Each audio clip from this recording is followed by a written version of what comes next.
leasing by ransom. Well, let's review. We invite our waiters to join us. They have some props they're going to set up for us. And this is Brett Cox, Michael Banks. And in case you're wondering, they're not real Bethel waiters. Instead, they both work as secretaries in the office of the teaching committee. But we've impressed them into service today. Thank you, Brett and Michael. And in case you were thinking it, this is not a Watchtower cooking show. Instead, we prepared a visual review of the material we just discussed about grieving God's Holy Spirit. We have 3 beautiful loaves of bread here.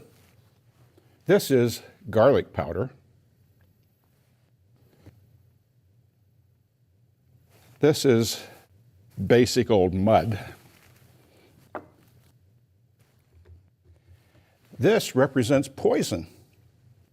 And we have a trash can. Now, the bread represents the relationship that 3 people have with Jehovah. 1 Samuel 16:7 says that mere man sees what appears to the eyes, but Jehovah sees into the heart. Yes, Jehovah sees what we are on the inside, and he knows exactly the status of our relationship with him. Well, as you can see, all 3 loaves are pure, clean, and undefiled in any way. This represents the clean relationship Adam originally had with Jehovah and that all humans were intended to enjoy. The sin of Adam tainted our pure relationship with Jehovah. The garlic powder represents inherited sin and imperfection that was passed on to all humans. Now, that garlic powder is not poison. The bread is still edible, but it's no longer pure. In a similar way, though we're tainted with sin, Jehovah does not discard imperfect humans. He still allows us to have a relationship with him based on Jesus' sacrifice. Well, let's review our material.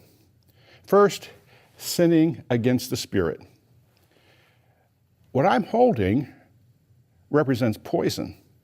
And when the Pharisees denied an outright manifestation of the Holy Spirit, it was as if they rejected Jehovah himself. Their actions were like pouring poison on the bread. It totally saturates the bread. This bread is ruined. When Jehovah determines that someone has sinned against the Spirit, there's no forgiveness possible. That one's relationship with Jehovah has been forever ruined. Jehovah discards the person like a piece of garbage, just like Judas, the son of destruction. Well, second, let's review what serious or gross sin generally refers to. If we dropped the bread into the mud, it becomes soiled. Serious sin is when we break one of Jehovah's moral laws, like the sins listed at 1 Corinthians 6:10. Serious sin muddies or soils our relationship with Jehovah. Well, our first reaction might be, this bread is ruined too, and we reach for the trash can again. Well, it's true that serious sin has sullied our relationship with Jehovah, but is serious sin the same as sinning against the Spirit, fit only for the trash can? No. You see, a person can be repentant over a serious sin. He ceases the wrong conduct, prays for forgiveness, talks to the elders, and follows Jehovah's procedure to become clean again. In effect, the mud is cut away. And to Jehovah, that serious sin of the past is forever gone. He doesn't think about it again. What's left? Unsoiled garlic bread.